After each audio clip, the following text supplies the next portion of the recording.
இவன் பூக்களை பறிக்கவும் கைகள் நடுங்குகிறேன்.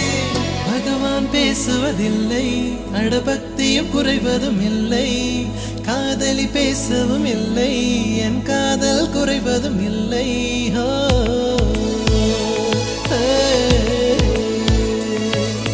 மெல்லினமே மெல்லினமே நெஞ்சில் மெல்லிய காதல் பூக்கும், என் காதல் ஒன்றே மிக உயர்ந்ததடி, அதை வானம் அண்ணாந்து பார்க்கும். நான் தூர தெரியும் வானம், நீ துப்பட்டாவில் இழுத்தாய் என் 25 வயதை ஒரு நொடிக்குள் எப்படி அழைத்தாய்.